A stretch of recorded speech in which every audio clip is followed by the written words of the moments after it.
Hello, this is Barry, and welcome to Simplicity Zen. If you're watching on YouTube, if you could take a moment to like, subscribe, and possibly comment, that would be helpful. Today, my guest is Tony Wallin-Sato.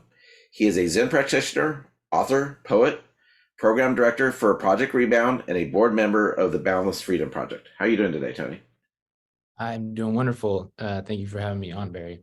Great. Yeah, I'll admit I stayed up way too late watching Stranger Things last night, so sorry if I'm a little spacey. You last season? Yeah, I still have episodes left, so no spoilers, please. Oh, anything. So can you tell us a little about your two projects you're working on, Project Rebound and then Boundless Freedom? Not so much the history of how you got there, because we'll cover that, but just what you're doing now to give people context of Yeah. everything we're going to talk about. Yeah. So Project Rebound is California State University funded program for formerly incarcerated students to help apply, matriculate, and succeed at a four-year university. That's in a nutshell. And it's been around since about 1967. And Boundless Freedom Project is the former Buddhist Pathways Prison Project that helps facilitate different sanghas around the state, have a network of that are inside California state prison institutions and CDCR. And we also have a mindfulness, a monthly mindfulness program in San Quentin that the students get rack credit for. Are you based out of LA these days, if I remember correctly? So Or is it Humboldt? I'm based out of Humboldt. Okay. Yeah. I know you're going back and forth, but Humboldt's your home base. So my wife goes to Long Beach State now, and so Okay. she is my home base. But I'm kind of back and forth right now because I get to visit while she's in school. I still run the program in Humboldt. I'm there the same amount of time as I'm in Long Beach until she graduates, and then we head back up Mhm. to Humboldt full time. But just very grateful and blessed that I can, kind of that they allow me to go visit her while she's in school, because the program is really important and near and dear to me. Mhm. Um, are you active on a day-to-day basis, or maybe that's not even the right word? Do you go into prisons or correspond with inmates through Boundless Freedom, or is your role more high-level board level interactions? So through with Boundless, I don't do any of the correspondence with Boundless. Well, yeah, I don't do the day-to-day. I'm not on like the program staff. I do more above stuff like decision making. I write, I help with grants, with proposals, presentations. Very exciting. Me and the executive director just worked on a proposal for one of the nation's biggest conferences called Beyond the Bars, and we got accepted to do a liberatory practices inside and out of carceral settings. How does Buddhist practice look inside, and how does it look outside with formerly incarcerated folks? And so I'm really excited about that. And I do help from time to time on the mindfulness curriculum. So those of us who are formerly incarcerated on the staff and then on the board, we kind of put in input through the curriculum that the students that are inside get to read our feedback. Like some things just like what's mindfulness to you was one of them, and kind of along those lines. And then we give short little answers. That way we're still in dialogue. Mhm. Is most of the activity these days on the mindfulness end or on the actual explicit Buddhist end through Boundless Freedom as an Uh, organization? so it's it's both. I mean, we started as a Buddhist, Diane Wild, who started it 20 years ago. It's a Buddhist organization, but some, I think what the idea was, so we're balanced freedom, and now we're just kind of like two categories of Buddhist Pathways Prison Project, and then the mindfulness curriculum. And the mindfulness curriculum is, very deep rooted in Buddhist and yogic traditions. But it's to get kind of people their foot in the door. There's a lot of making it a little bit more secular kind of cuts through some politics inside prisons, or Making it credits for it too, right? If it's mindfulness. yeah, and they get credit. So that's a important part of it as well. And some people are kind of scared still of, like, Buddhism, what's that? So if you say mindfulness, they, it's such a common term now, so for good or bad, so more people are more aligned to kind of take that leap of faith, maybe for something that's mindfulness instead of straight Buddhist. But yeah. Before we dive into your kind of life story, could you talk about what kind of volunteer opportunities there are for people through the Boundless Freedom Project? Let's say someone's just a Buddhist Zen practitioner, not necessarily a teacher, but they want to kind of give back, so to speak. Like, what kind of volunteer opportunities are there for people, and what would be the ramp up process for people who are interested? Yeah, I would say so. We have like a weekly Sangha meeting that meets every Thursday night. That would be good to attend to kind of get familiar with who's, involved in that, what staff are involved in that, the executive director. And then one of the program staff hosts volunteer trainings. I don't remember how often that is. That would be kind of getting your foot in the door. What would be the activities someone would do if they went? So let's say they're interested in helping and they go into prison. Like, describe what like a typical day would be for them doing that. I guess that would depend on this,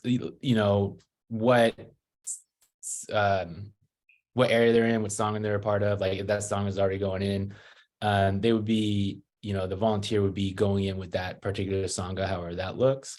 And what Boundless does is kind of, we keep a network connected to everybody. Like, it's easier to correspond with us, as opposed to like directly with someone from a sangha. Like, you can, most prisons now have GTL, like tablets that they can email back and forth. So if there's any questions or they need to get a hold of anything or something doesn't make sense, now there's a nonprofit organization that they can, correspond to, which is a little bit easier than like than directly to volunteers, because sometimes the prisons they don't like that, or they frown upon it, or they'll just, you can't do that as a volunteer staff. Mm-hmm. Cool. All right, let's dive into your super fascinating story. So the reason I know your story, you gave a talk to a local sangha I participated in, Valley Streams, and I was really moved by your story. So I really appreciate you sharing it here with us. So you were, just to kick it off, you were born in a Japanese American, one white, one Japanese American parent in Sacramento, right? Monterey. Oh, I thought it was Monterey. Okay. Okay. So I grew up just kind of take it from there, if you would. Yeah, of course. Yeah. So yeah, I was born in Monterey. And I'll get to Sacramento. I mean, I mostly grew up in Sacramento, but first 4 or 5 years were in Monterey. And not Monterey, more like, well, Monterey County, but Seaside Marina. My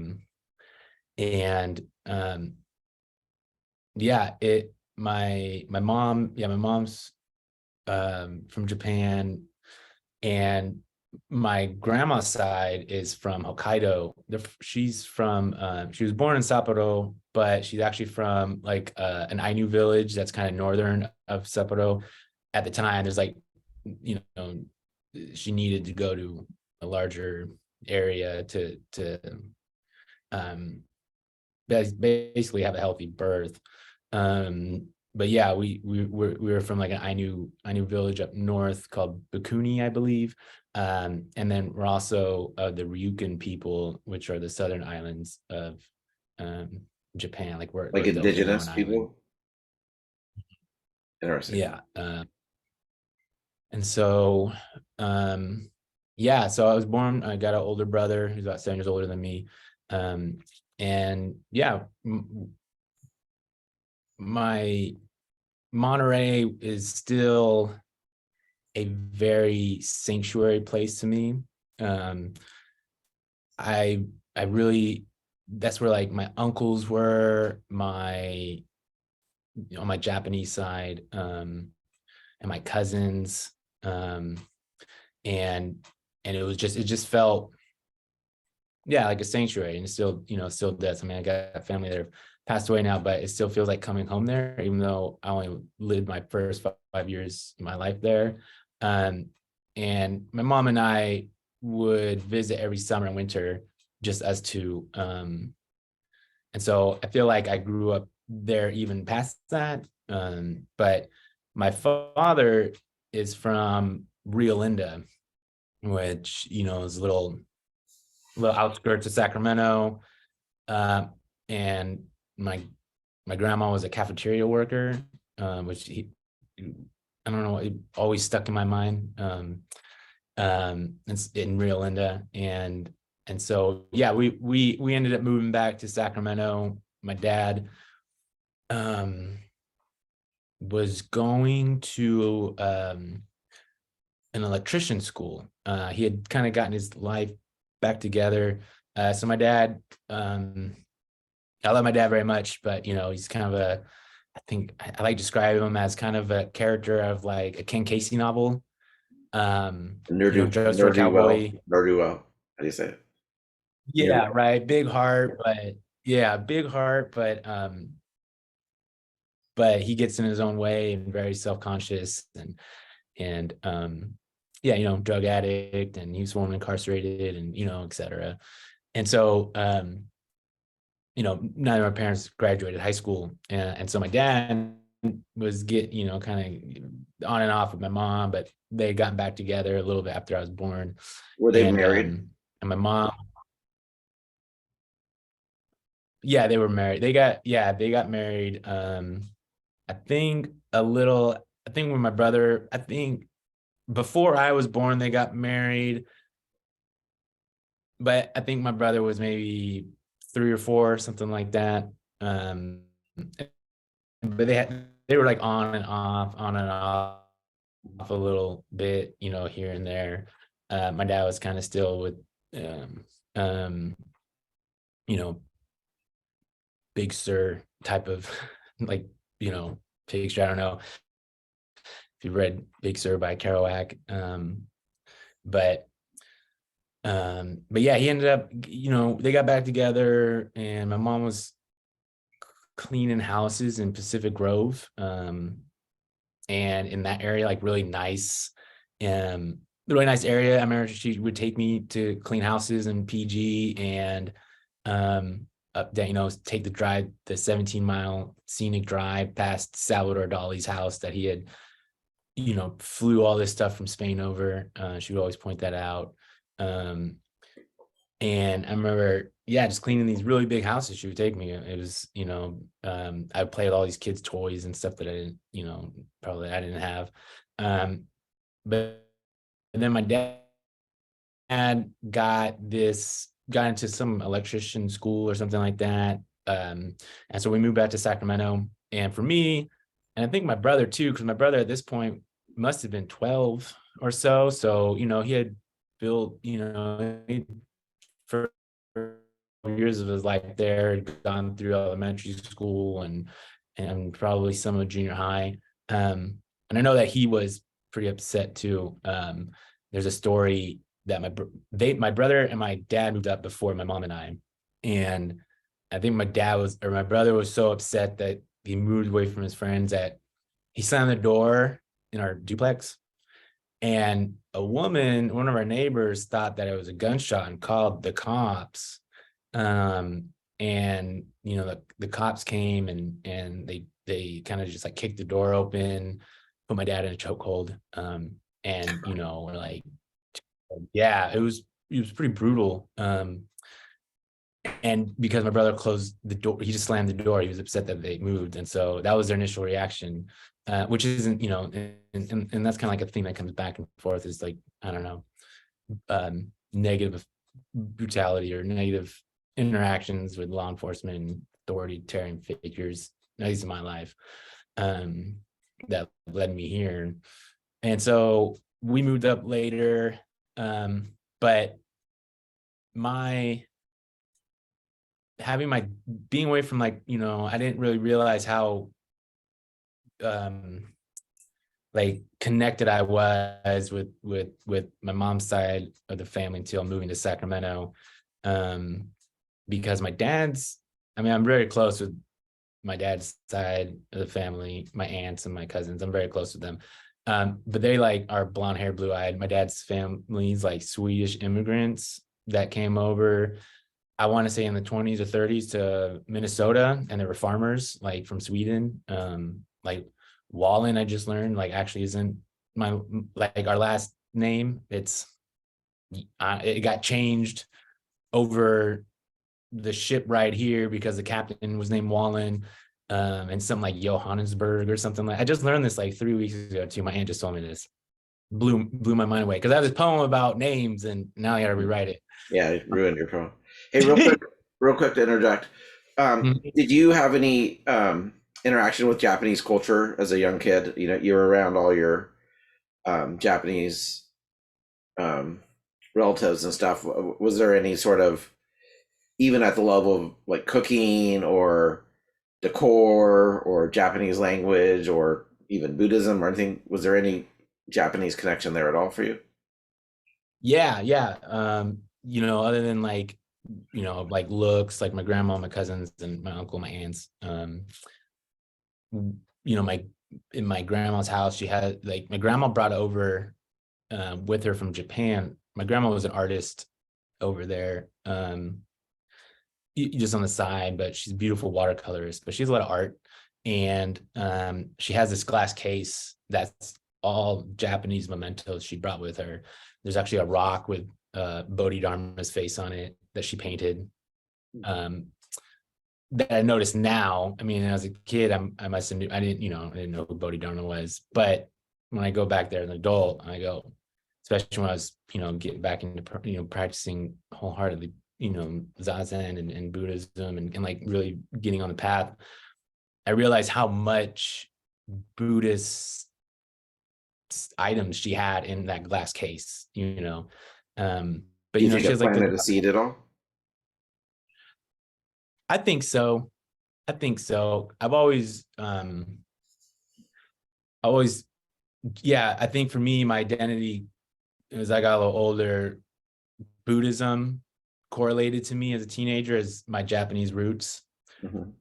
And I instantly, you know, was like, oh, that's something I can latch onto. That's like me. That's like something where I come from.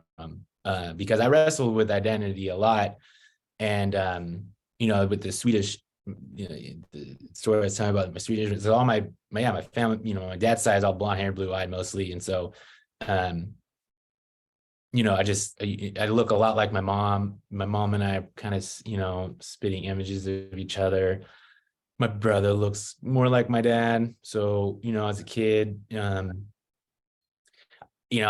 had this idea like, oh, I'm not, you know, there's something up here. Like, I don't know why it was, but my dad and I didn't get really, I don't know, we just didn't get along when I was younger. And I just had this idea in my head that like, oh, this person, we're not related. You know, I just, for some reason that planted in my head. And that soon dissipated, but I don't know if it was because I was really into like fantastical stuff too, you know, like anime and like just like, you know, fables, that kind of thing. I was like, I got lost in it, really into it, you know, reading and writing those like at a young age too, like really, that was my world. I didn't feel like I fit in really well, especially moving to Sacramento. we had these, one of our closest friends were a Japanese American family.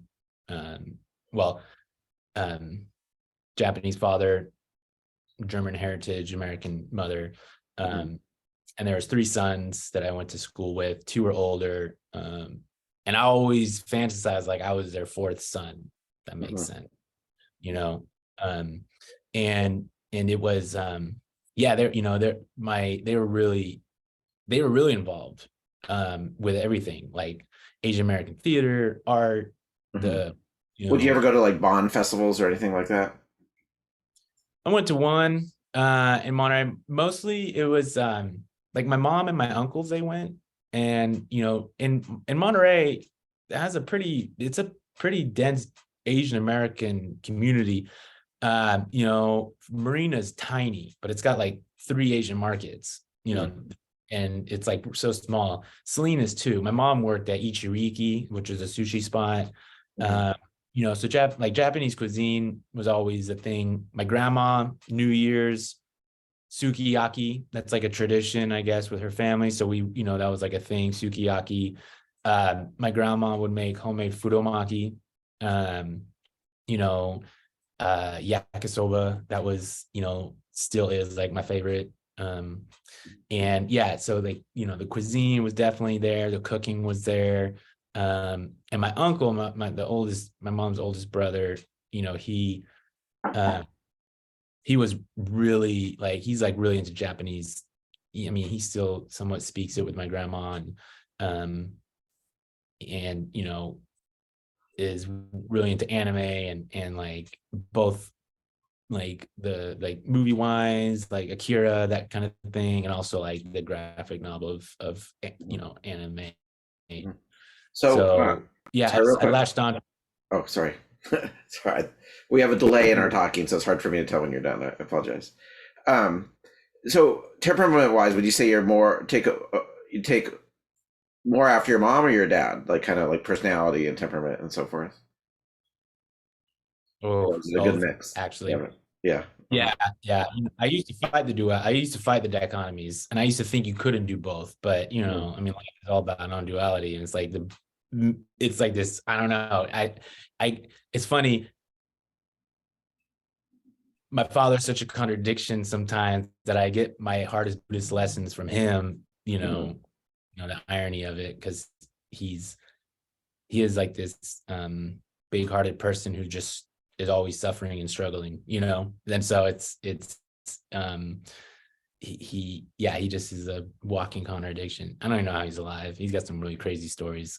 But yeah, I would say both. And especially as I get older, I see it more. I used to really deny that side because I'll get more into it, probably later. But I'm also, I was a heroin addict, and I've been formerly incarcerated, and so I think having that similarities with my father, I try to probably push this aside, or sometimes in my head when I was in my active addiction, I thought I wanted to go above and beyond what my father's stories and what he had done. So you're fairly young, living in Sacramento, and if I remember from your talk, you pretty quickly started getting in trouble. Is that right? Yeah. So yeah, so it all kind of happened together. Well, in elementary school, I would get in like fights and stuff. So I would get in fights in elementary school when I would see someone, like, especially like people picking on other people. I really had a problem with like bullying, and I was pretty brash. I would like speak up, or I would get in fights or something, and I would, if I saw someone picking on someone else, I would say something, very young, kindergarten, first, second grade. And it got to a point where my mom was getting calls from the school saying that I was getting in these fights. And my mom, I tell my mom, like, what was going on. And she's like, you gotta stop fighting. I don't know, there can't be that many bullies, blah, blah, blah, blah. And one day she goes out there we were in Carmichael at the time. There's like La Sierra Community Center. There's a Garfield Elementary right there. So my mom parked at La Sierra with binoculars, trying to see, me get this fight, because my mom was always on my side. She didn't really trust the school saying that I was getting in trouble because of this. She believed what I was saying. So she was like, okay, I'm going to see for myself. And like a yard duty saw her, was like, what are you doing out here with binoculars? And she was like, oh, no, like, I'm Tony's mother. And the yard duty knew right away who I was. And so she was like, oh, you're, just like a funny situation of like this woman with elementary school, by what, and like, oh yeah, he's getting in fights. So, but like really, it wasn't until like I was in junior high, where I had first, like my first kind of arrest, and it was actually a false, I don't know, maybe it was, I don't know, I'll tell it, like a false identity. And so in elementary school, in middle school, my father got misdiagnosed with Lou Gehrig's disease. That's a horrible misdiagnosis. And right, yeah, terrible. And so he went to this, and he saw two doctors, and they were like, yeah, you have Lou Gehrig's disease. He had this bone loss going on, and so he had like a mental break, he had a snap. That was probably going to happen anyways, because when my father decided to go back to electrical school, or to first, graduate high school, do his GED, go to electrical school at, in his 30s, he didn't change any of his habits, his habitual patterns, nothing. He just stopped using drugs, drinking, and smoking cigarettes. So like, basically he was like a pressure cooker ready to just pop. And he could get like really explosive at times and really emotional, and because he, if you're gonna change something like that, you got to really look deep in what's causing these ailments. And so he didn't. So when something like that happened, he snapped, and kind of had some schizophrenic episodes going on. He thought everything was dirty. He was really paranoid. He thought like the government was watching our house. And so me and him were living in hotel rooms around Sacramento, because by this time my brother was in his first year of college, and my mom was taking care of my grandpa in Monterey, who was dying of kidney cancer.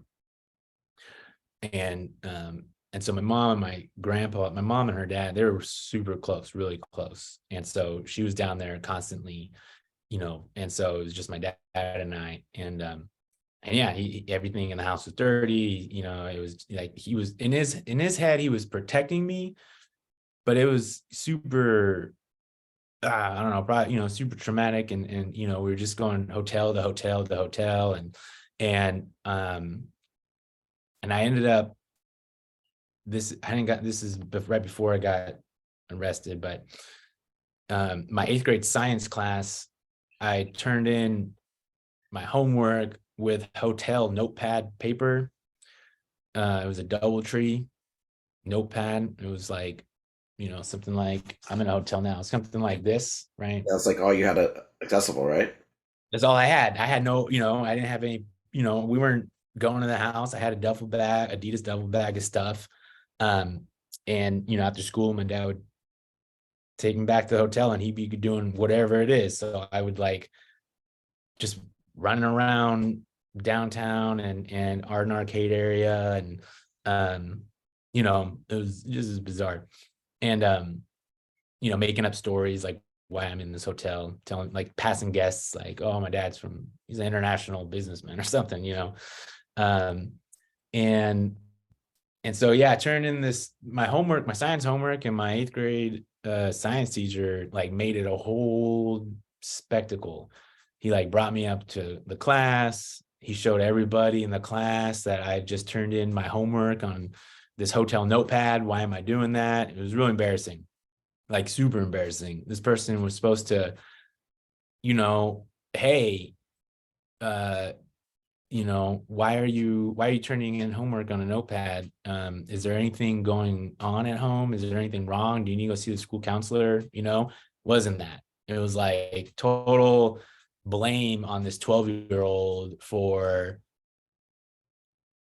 stuff beyond my control, right? And so, I think that was like just a huge turning point for me. And it was already kind of leading up to that, but that was a big turning point. And so, so the rest of the year, these hotels, my mom finally comes back. She finds out kind of what's going on. My dad disappears. He's gone. Don't know where he went.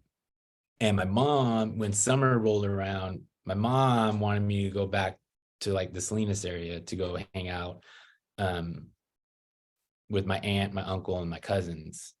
And so that was my first train ride of many. And, I remember this story. This is crazy. Yeah, go ahead. And so I get on a train in Sacramento. My destination is Jack London, Oakland. I get on, and then I'll get on a bus and go down just a little bit past Salinas. And the train stops in Richmond, and I'm listening to a Bob Dylan CD, and I'm reading I was reading Junkie or Naked Lunch by William Burroughs. I know I was reading William Burroughs. It might have been Junkie. I don't remember at this moment, but it was one of those two, because I just discovered William Burroughs and the beats and stuff like that around this time. And I remember looking out the window of this train and seeing all these SWAT team members, and there's two dogs, and they're like, in the nines, they got the vest and the boots, and they're like 6'6". They probably in my head looked 9 feet tall, because when I was 12, 13, I was, I looked really young. I'll be 33 this year. And Japanese, we don't age much. So especially when you're like 12, 13, you kind of look, a couple years younger than that. Yeah. Yeah. And so I remember thinking, man, it sucks for who they're here with. And it was like instantly, right when I had that thought, this hand grabs my shoulder, asks me if I am who I am. And I say, yes. And, this SWAT team member goes, yeah, I remember him saying, grab your shit and come with me. And I just was like, just my heart dropped. My heart, same moment with like the DoubleTree thing, heightened probably. And I'm on the platform. They make me throw my bag instantly. The dogs are like sniffing my bag. And they asked me, what's in my bag. And they asked me, do I have kilos of cocaine in my bag? Right. And I'm like pleading to him. No, I don't know what you're talking about. I don't have kilos of cocaine. I have an eighth of shake of weed and 2 joints, like some really dirt, just some really dirt weed that I had, like, and they didn't believe me. And I said, no, that's it. That's all I have. They're like, you're not transporting kilos of cocaine with you. And I was like, no, definitely not at all. And but they tell me to open my bag and release the, dump everything out.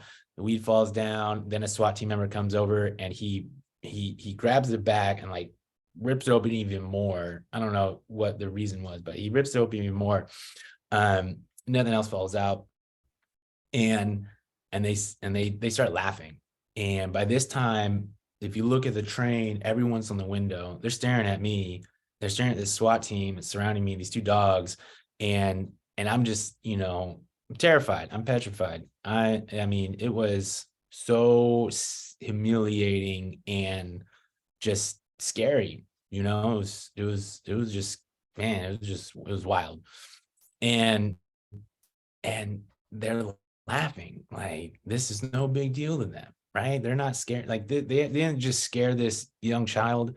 Um, that wasn't like they're laughing like, oh my God, he just had a little bit of Bammer weed and no cocaine. How funny. This is our day. Let's go get lunch afterwards, type of thing, right?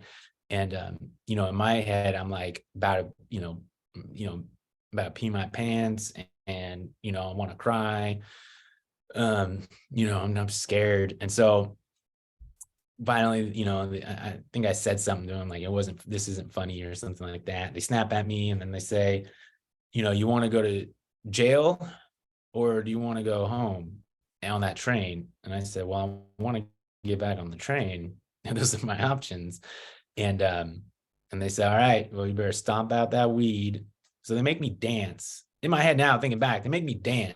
It's like I stomped the weed out, but they wanted like both feet. Like it was like it was pretty degrading. Like I had to like really stomp it out. They're like telling me to stomp it out more. And it was just like literally making me dance. And then they said, get back on the fucking train. Those are the exact words. And I put all my stuff in my bag, got back on the train. And then I got to Jack London and I realized that when one of the SWAT members ripped my bag more, because now my bag doesn't zip up at all my stuff is just kind of hanging out, my transfer ticket got lost. So I've got no money. I had no cell phone. This is early 2000s. I had no cell phone, no money on me, and now I'm at Jack London Square and I got no ticket. I got no transfer ticket. So I'm sitting there just like kind of in shock. And this couple comes up to me and they asked me what happened. I explained They were exactly kind what of a happened. hippie couple, if I remember last time you told the story, right? They were a hippie couple. They Yeah. definitely were. And I remember the woman being pretty beautiful. And she was wearing this dress, I remember. And he was kind of scraggly. Um, and and yeah, they asked me what happened, and I was like, I tell them what I just said, and they kind of go like, oh, that's far out, man, that's crazy because we thought the SWAT team was there for us. And I go, what do you mean? They're like, oh, we have like 5-10 pounds of weed with us. We're coming from Humboldt to like Mississippi. And I just like I was in like, oh, like I don't know. It was just like one of those last moment kind of straw breaking right there. And they were grateful that, and the two weren't connected, I don't think, because this SWAT team was asking me if I had, kilos of cocaine. And, it was just like a separate incident. It just they so happened to be on that train. But it's not a coincidence because now I work in Humboldt and I'm very familiar and so it's tied up somehow. No coincidence, Mhm. but the incidents aren't related. And so the guy, the scraggly guy, he goes and buys me a ticket just past Salinas. He gives me a joint or two, and then he gives me some Valium, and that was it. I didn't think about it. The incident after that, until I got back. I went to my cousins um, and then from there, it was like I really got into using drugs, drinking a lot. I mean, in high school, I did I drank almost every day in high school. Um, I used drugs every day in high school. I was selling drugs, and When you it say was just drugs, like I are don't, you just a amalgamation. sorry? Once again, our audios are out of sync. Were you using? Yeah, no, it's all. Yeah. What was it? Opiates that you were using and selling, or kind of softer stuff? So in high school I was using opiates, but in the beginning I was using and selling a lot of cocaine, or not a lot of cocaine, but I was selling enough cocaine for me to use cocaine. And then I had a lot of prescription pills of opiates. So but yeah, I was, using cocaine, started shooting up cocaine, shooting up heroin a little bit after that. But I was mostly selling yeah, selling cocaine and pills, prescription pills, Xanax, stuff like that, and a lot of like, I remember like a lot of MDMA. Um, that was like big. I remember that being big in high school, so I sold that a lot. And then I have some family that's like really involved with the marijuana industry, so I sold a lot, sold weed too. So Mhm. it wasn't until I was getting older that like I was more so like selling heroin. And you got in trouble. You got arrested for drugs at some point, correct? If I remember. Yeah, yeah. When I was before 18, um, I was getting in trouble, but I never got convicted of anything. Um, you know, and so, but right when I turned 18, it was like, I don't know, it was like the universe knew I just turned 18 or something, because right when I turned 18, I got a DUI charged with having drugs, and then I got arrested again with drugs, and then I got arrested again with my house got raided.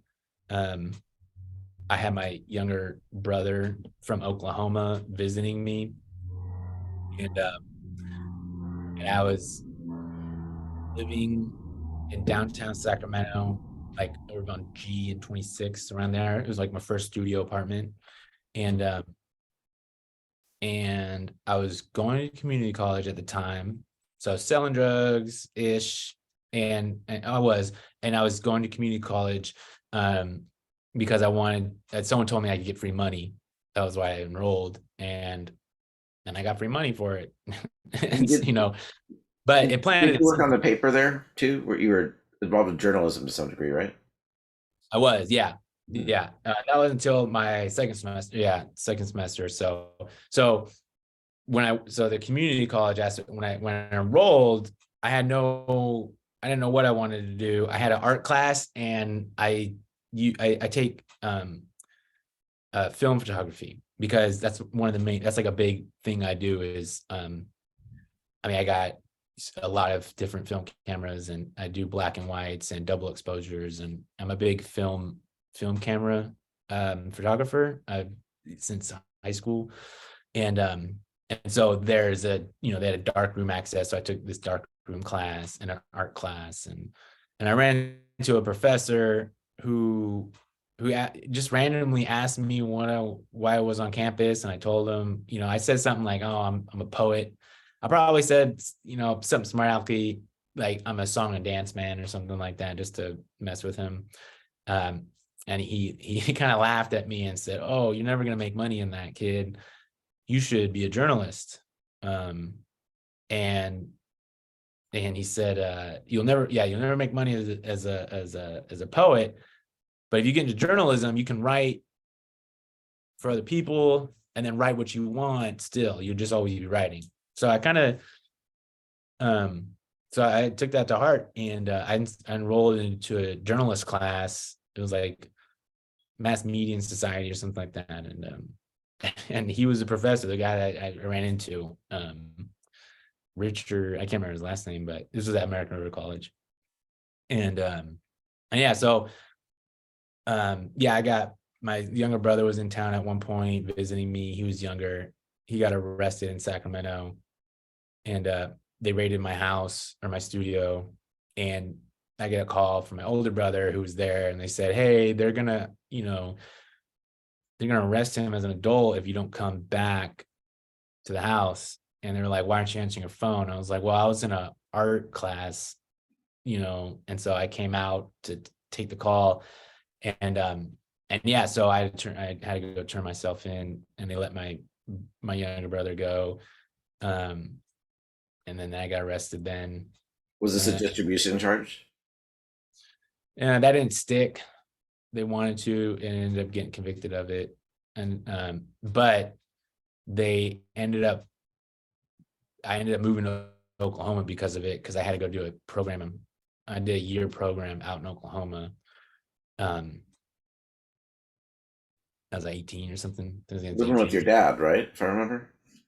I did, yeah. So the courts were like kind of tired of me in my hand, and And so there's a lot of laws were changing at this time in terms of like drug laws,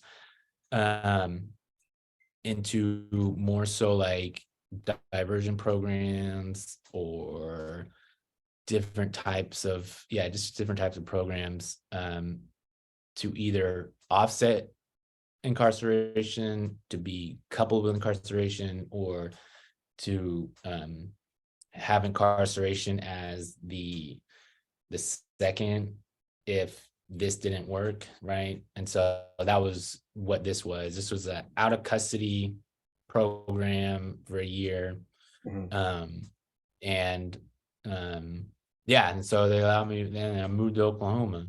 You're like partying Which with I your had been dad going. while you're there for, uh, in theory, to get clean, and you partying hard drugs with your dad, right? If I remember. It was a lot of at that time. Yeah, there was some hard drugs. It was mostly, that was like a big drinking stage for him. Okay. It was a lot. It was like I learned how many cans of beers fit into a 64 big gulp of like, Yeah. like, because I don't know, Oklahoma is just, you just drive around with this big gulp full of beer. And the program I did, lucky for me, they didn't, we were in outside Oklahoma City, and the program that I did was actually even outside of that, called Guthrie, Oklahoma, and where the bar is connected to the mail, the post office, connected to the sheriff's office, that kind of thing. And the program I did was like, I don't know, it was just, they didn't know anything about heroin addicts or anything like that. They told me to like sleep it off, which Were you addicted? Were you that just, physically addicted at that point? oh yeah, I was definitely physically addicted. I had been for quite some time. And I was also, I was on a lot of prescription medication throughout my teenage years. And I think maybe, that's probably, like, mentally, that was probably the worst, because, I was on all the kind of Prozac stuff. And I was also, I don't know how this happened, but I was prescribed Klonopin as a teenager, like 90 a month for like 8 years or something like that. And that's like super, potent, and essentially like 3 a day for a teenager, and up until my, late teens and my early 20s. And that, like, that chemistry change really messed me up. And so once I got to Oklahoma, though, it was just switching. I didn't do any heroin out there. But I still, in my mind, it was, as long as because heroin was for me then, was like my main, that was my problem, or that was why I was getting in trouble, right? Like that, my So you became deflection. California sober, as they say. Yes, yeah, exactly, yeah.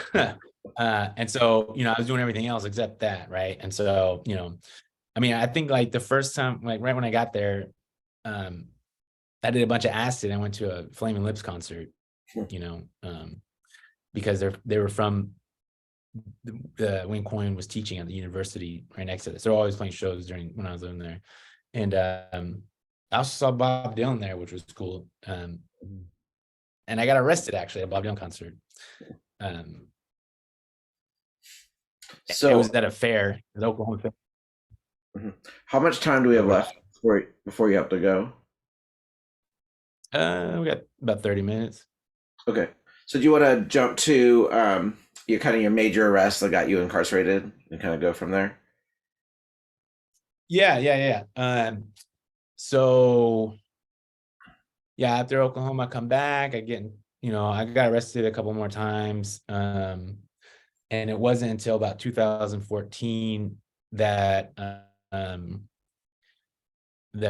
this was my last arrest, and it was, they stuck a distribution and charge and some other felonies. But what was interesting, the week before this arrest, exactly, it was on a Saturday, and I was selling some dope in Sacramento, by our streets Safeway.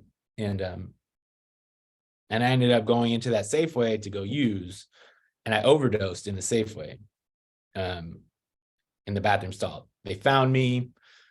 I got transported to the hospital, and the cops, the beat cops around that area were also called. They came, but when they met us at the hospital, I was unconscious, so they left, and they were going to come back. And I know this because I'll get into it, but they left, and I woke up, and this was nothing. I've had lots of overdoses, so I just ripped everything out, all the wires and stuff, and I just walked out of the hospital. Like, that's usually what I did. And exactly a week later, I was in a stolen vehicle. I was with someone who was on parole, which I wasn't supposed to be with. They weren't supposed to be with me. And we were waiting for like a cash and check place to open, because we had to cash something. And it's right next to that Safeway. So we drive, it was like midnight. We drive in through to the Safeway parking lot. And that same two cops recognized me in the passenger seat. And they pulled us over strictly on them recognizing me, which was pretty wild. And so they instantly knew. And I had no idea, because I didn't know that cops even came to the hospital when I was unconscious. And the cop, I remember, oh man, he opens my door and he looks at me, he goes, "I know you. You were the junkie that was dying in the bathroom stall." And he like did this fish movement, and he was like, "You were like a floundering fish." That's what he said. And he did this fish movement, and totally just like, I don't know, it was just like always stuck in my mind, like, just this negation of, I don't know, just yeah, I don't know, it just stuck in my mind. It was a terrible thing.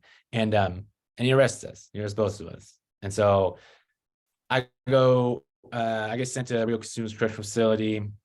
To where? I ended up Rio Consumnes Correctional Facility. Mm-hmm. To the foothills. It's like over Elk Grove, like way out in Elk Grove. And I get an 8 months conviction. I ended up like going to trial, getting an 8-month conviction, took that deal. They first wanted to give me 10 years, and the DA came back, and I said, "Oh, that's not going to happen." And then the DA, or my lawyer said, the DA is like, "Okay, they say 7, but they're not going to go lower than that." And I go, "Well, that's not going to happen either." But I was mentally preparing myself for it. And so, yeah, I don't remember what ended up transpiring between the lawyer and the DA's counsel or whatever, but I ended up beating whatever they wanted to give me, and they gave me an 8-month conviction and then a 5-year suspended. So if I had gotten in trouble within that time frame, I would have got that prison sentence automatically. And so, I got out of Rio Consumnes, and I instantly overdosed. I was mentally preparing myself to do this time, and when I got out, I was so paranoid and just like trying to do something right. Every time I would leave my mom's apartment, because that's where I was released to, I don't know, nothing. I was just pretty much just like in a state of just like paranoia and like, I don't know, I just couldn't really do anything. And then my fallback was, oh, I need to go get some heroin, because that makes me be able to make decisions clear. One of the important things while I was inside though was there's along the Delta was a bustling Japanese American fishing community.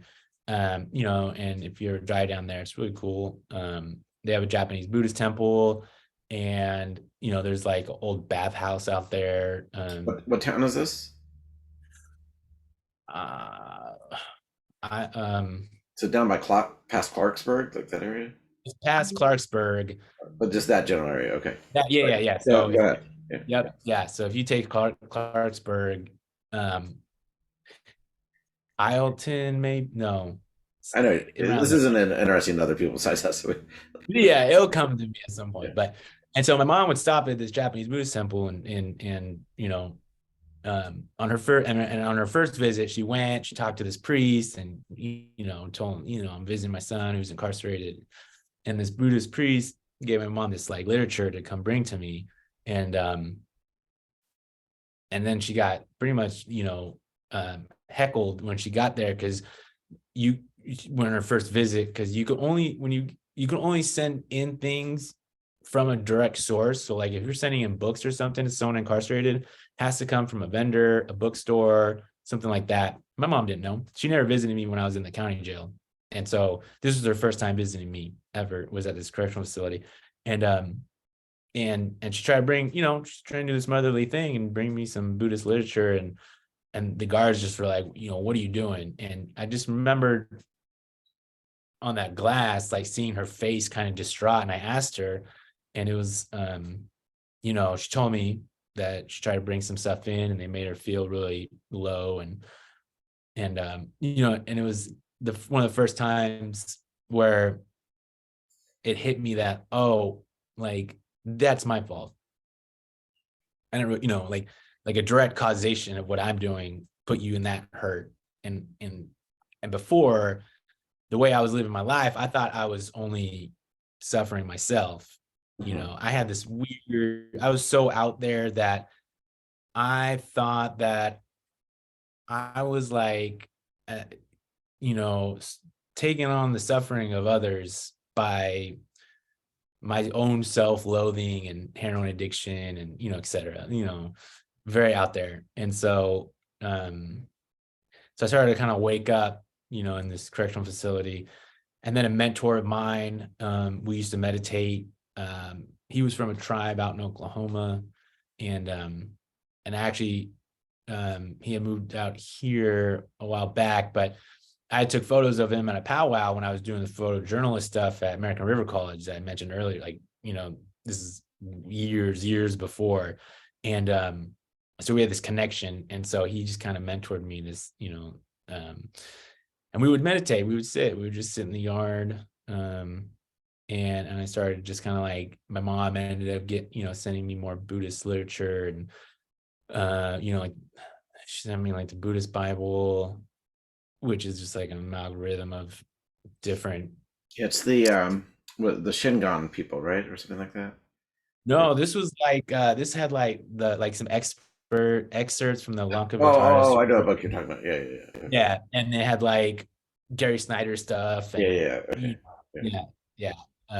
And so, but I think so. But that Buddhist temple, that stuff, was like some Shingon stuff, because I never got it because she couldn't send it to me. But when I got out, I had it, and so Yeah. that temple, some of that literature was, and so she just like sent me things, and so when I got out, I instantly was like trying to do something correct, because now I had this suspended prison sentence over me, but that didn't really, it's funny, like that didn't do anything, right? Like that punishment, that punitive model of here's a suspended prison sentence after you just were incarcerated for an 8-month conviction, like that didn't deter me. I still went and got loaded because that's what was familiar and that's what I knew. And that was what I thought at the time was going to help and self-medicate. Even though I started to shift my thinking of like, I know this is going to lead down a different way, but I don't have anything else at this moment. And so I overdosed again. My mom came home for lunch, which she never did, found me,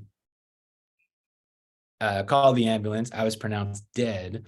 She came to the hospital, and I woke up. And she was in the hospital with me, and it was the first time. And I mentioned earlier that I'd overdosed, a lot of other times. I always woke up in a hospital by myself. There was never anyone else there. When I woke up, She was like that, like, directly across from me in this chair crying. And I saw the interdependence of all phenomena. That's not what I called it at the time. I didn't know what it was, but I saw it, like how everything is just interwoven and connected, and everything I was doing was affecting other people, even though I didn't see it and I didn't know it, and they were affecting me. And it was like a Satori moment. It was just such a bright clarification, and I still have that feeling. And that was like, it was a big deal, but it wasn't a big deal, as they say. And the next day I went to a rehab in Santa Rosa on surrounded by a dairy farm. I lived in a halfway house for a year after that. I started sitting with a group right when I got out of that rehab, and I was living at the halfway house. I started sitting with a group in Santa Rosa. What kind of group was that? Was that like Vipassana or Zen, or do you remember? No, this is Shambhala. Oh, Shambhala. Yeah. The Zen, I don't know if it's John Turturro was that. I know there was one in Sebastopol, but I didn't have a car. And so the closest spot for me was Shambhala. And, and whatever was going to be closest to me, I was going to go straight through. Right. But I looked them all up. I know Sonoma, obviously, as they got the Zen community out there, but the closest was Shambhala at the time. And so, yeah, I did like everything there. I did all the everything, all the retreats, all the classes, all the stages, warrior stages, et cetera, et cetera. I built my community with them. And it was like, wow, this is what that I needed, and at the same time I was getting clean, and it was the first time in my life I was ever sober. And yeah. If I remember, wasn't there like a school counselor that introduced you to the some sort of program for Buddhism, or helping people stay out of, just like little memory nugget in yeah. So I ended up going to Santa Rosa Junior College. Some other people were going to school too who were living in the halfway house, and I was like, all right, I'm gonna give this another shot. And my felonies at the time barred me from financial aid.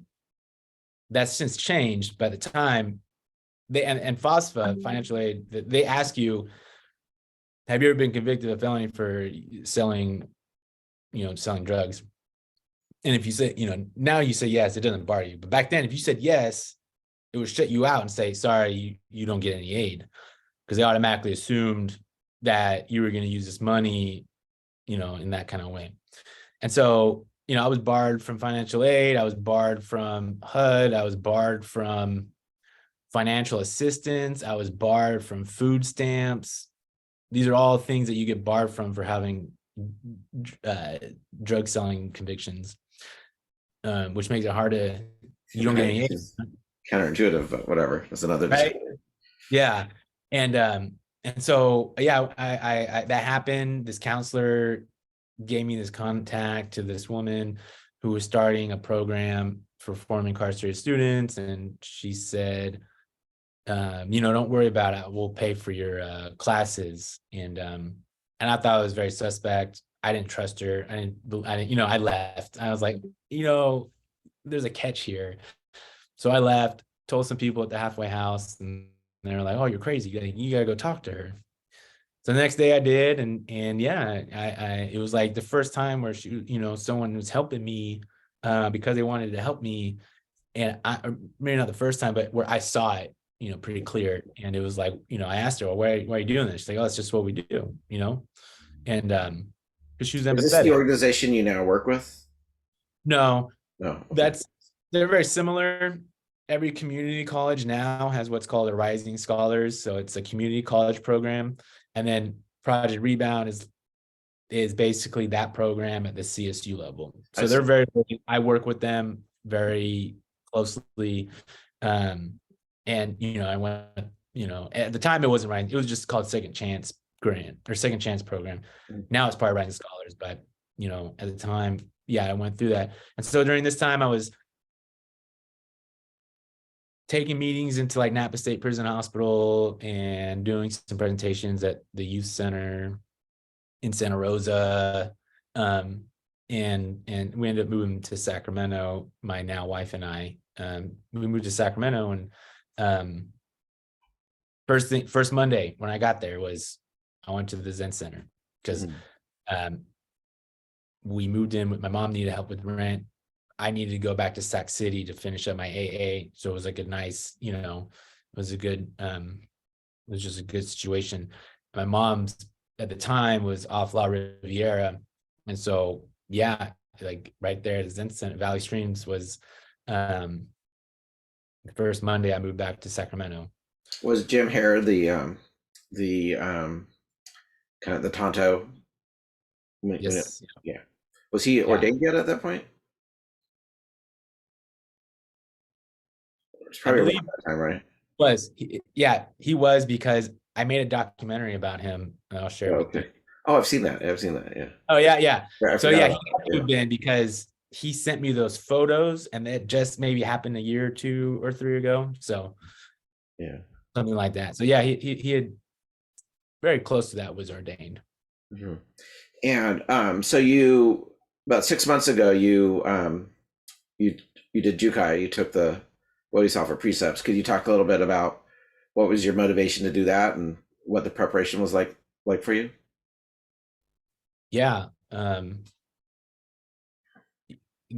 Jukai, kind of like that moment in the hospital when I woke up from that overdose after being, pronounced dead.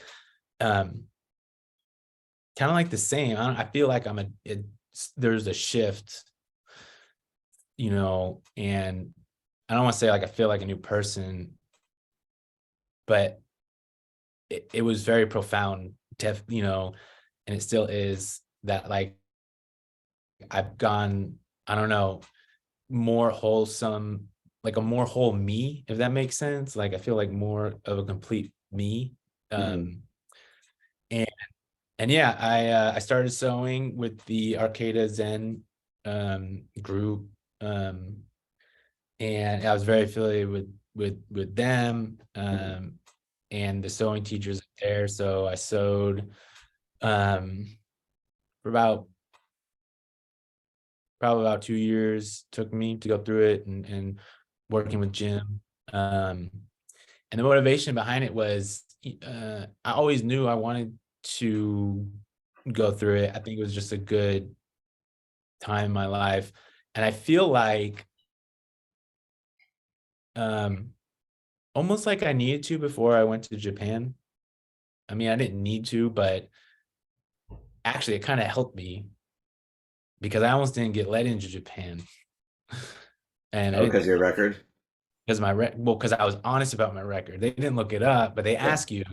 And I was honest about it, because that's like, I took the precept a little bit too literal, not like, and I didn't go into this, other absolute. I took it too literal in that sense, because I took my Rakusu out when I was in the back room, because they led me to a back room and were like questioning me, like, what were you arrested for? How long you were incarcerated? And I was like, oh, I should never have said anything. But I took out my Rakusu, and, I forgot what I was saying now, but, I was like, oh, well, I was telling them, like, watashi wa Nihon Amerikanji desu, and, watashi aha, Oba-chan, Hokkaido. Like I was telling them, my mom was from here, my grandma's from here. This is my first time here. And that, my Dharma name's Koji. I was like showing them this, and like, and they understood, and they let me go in. They just said, here's a new piece of paper. Now, All right. And because they only asked you 3 questions. So, it was, it was like just another like, like life-changing experience. And my mom got to be zooming in for it, which was really awesome. They couldn't get their video to work, but um, my mom said that the name Koji fits me. And then my grandma said, it was a name that I could be born into. I can't imagine the relief your mom must feel having you turned around your life like this. Yeah. And my mom's my mom never, she was always rooting for me. And my mom, I love my mom a lot. We're really close. And I am too. She's had a lot of suffering in her life. And and I added on to a lot of that. I'm glad that I can, to not be that extra worrisome of like, my brother too. From both of them, they're like, they're always expecting a phone call of it being like, hey, we found your son, blah blah blah blah blah, right? Like they were always expecting that, and they were ready for that. And my brother had told me, I remember one time I got out of jail, and my brother was living downtown at the time with his partner, now wife, and I got out of jail, and I was like banging on his door, like, hey, I need a place to sleep, and he would always let me sleep. And I remember him after that time, he they went to work, I left, he called me up, said, hey, don't ever come back, like, just can't do it anymore. And he had said, like, if I ever have a child, you're not going to be around, you're not going to be around this person. And that really hurt. And I, for good measure, and so my brother was like ready to be very separated. And it wasn't until but he visited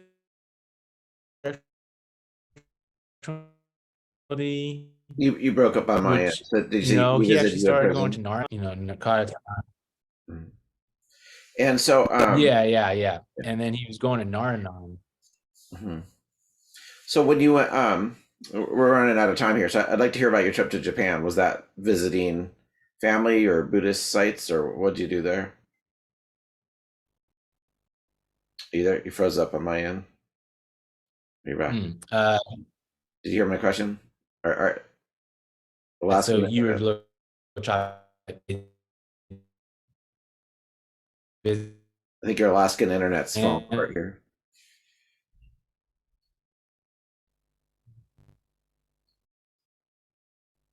You back? Oh, Yeah. Okay. Cool. I'm back. Yeah. I was asking you. I don't know if you heard the question, but what was your reason for going to Japan, and what did you do there?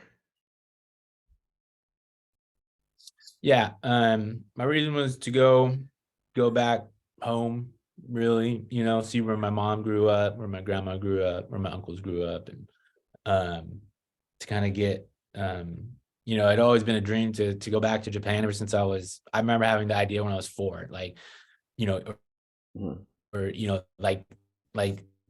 no, at that, like, I'm gonna go there. We have family, like, I'm gonna do that.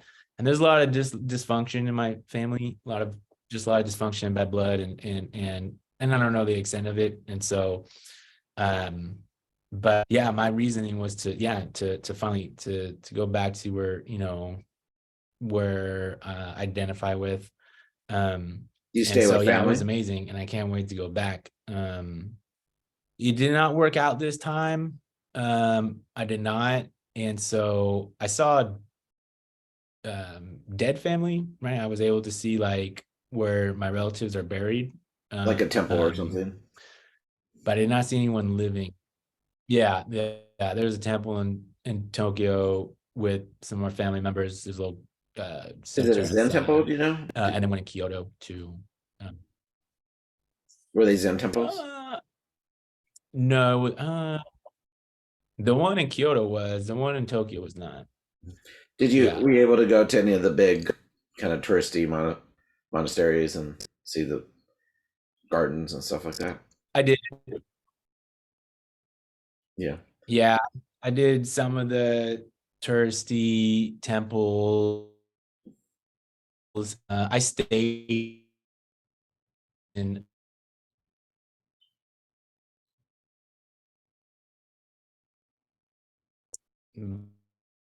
You broke up on my end again. Tokyo, old part, but the first part, uh, Sen, what's the oldest temple in Tokyo? You know, it's like, I don't know. mhm. Yeah. Anyways, so it seems like your internet, at least from my end, it seems like your internet's falling apart. So maybe we should let's get. Oh, you need to go anyway. But yeah, yeah. All right. I don't know if you can hear me, but thank you so much, Tony. Really inspired by your story and your practice. Thank you for sharing it with us.